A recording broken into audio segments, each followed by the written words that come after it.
Safari পার্কে Asian elephant বলে, হাতি, এশিয়ান হাতি। তো টিকিট কেটে টাকা খরচ করে হাতির পিঠে চড়তে পারবেন। ঠিক আছে, এই যে এই জায়গাটা, হাতে নিয়ে কন্ট্রাক্টে কথাবার্তা বলে হাতির মাউথের সাথে আপনারা ঘুরতে পারবেন। এটাই সেই জায়গা সাফারি পার্কের।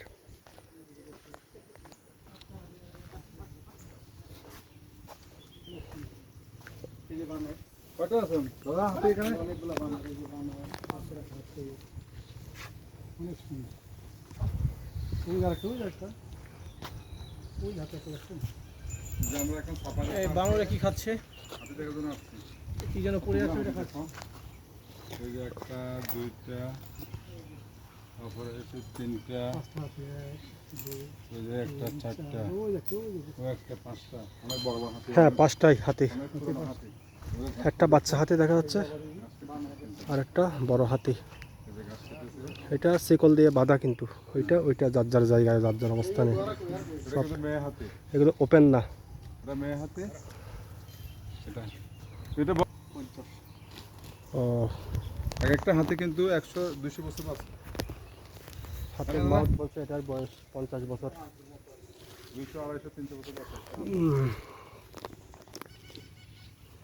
একবার দেখুন তো, বিভিন্ন মিডিয়ার চ্যানেলে দেখা যায় রাস্তার উপর হাতি চলে আসে। আপনি বাইক চালায় যাচ্ছেন, হাতি চলে আসছে। জঙ্গলে যদি এভাবে দাঁড়িয়ে থাকে, আপনি লক্ষ্য না করলে আপনি বুঝতেই পারবেন না, খেয়াল না করলে আপনি বুঝতেই পারবেন না যে একটা হাতি দাঁড়িয়ে আছে। তবে এগুলো সাফারি পার্কের নির্দিষ্ট গণ্ডির ভিতর থাকে। সাফারি পার্কের এগুলো প্রত্যেকটা হাতির পায়ে শিকল লাগানো, এই যে শিকল লাগানো, এই যে এই কুটির সাথে শিকল লাগানো। You have a new message from unknown. Message is -*4*698*2 number +(*4*699*2 number D//. ভাঙতে পারবে না, কিন্তু এই গাছটা অনায়াসে, কুটিটা অনায়াসে ঢুস দিয়ে ভেঙে ফেলতে পারবে।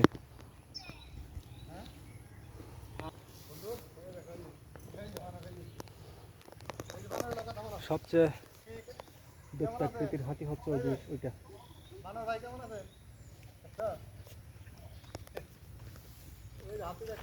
হাতিটা এমন একটা প্রাণী, বিশেষজ্ঞদের মতে এই হাতি কখন মাথা খারাপ হয়ে যায়, পাগল হয়ে যায়, হাতির মাও তো টের পায় না।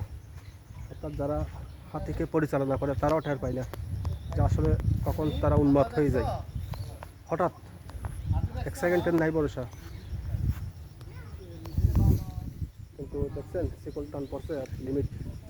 আমি কিন্তু লিমিটের ভিতর আছি, ওর হাতির লিমিটের ভিতর আছি।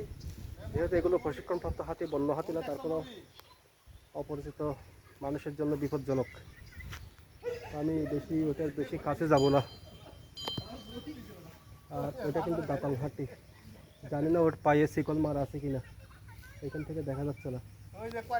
যদি তারা করে স্বাভাবিকভাবে সোজাসুজি একটা মানুষ দৌড়ে কুল পাবে না।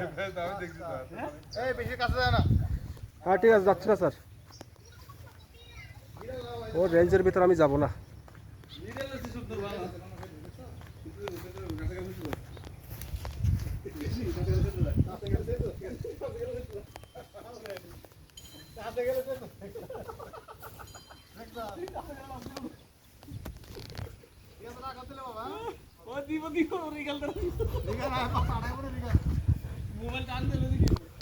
এই জন্য তো শক্ত করি, গাছ উঠে যাবে মোবাইল নিয়ে।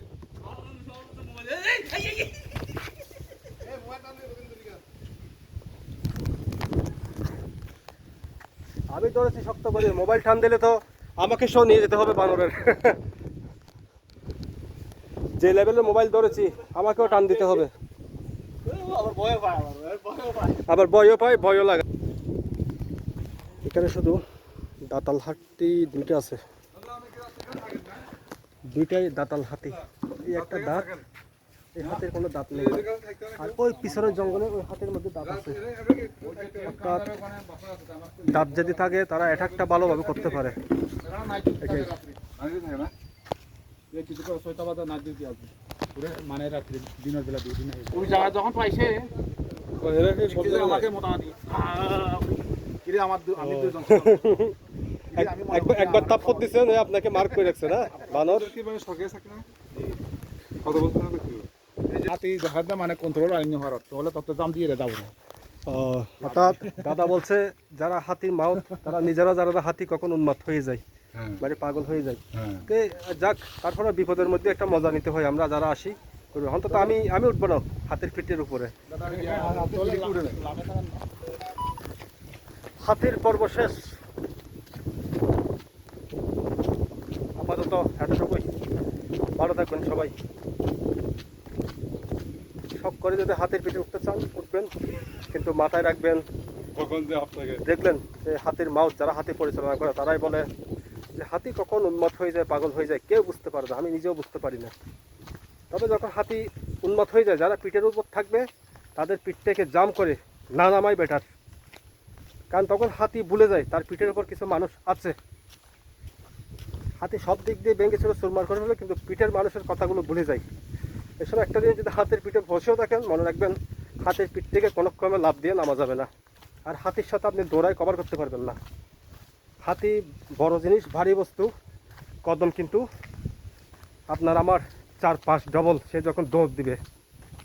ঠিক আছে, সাবধান।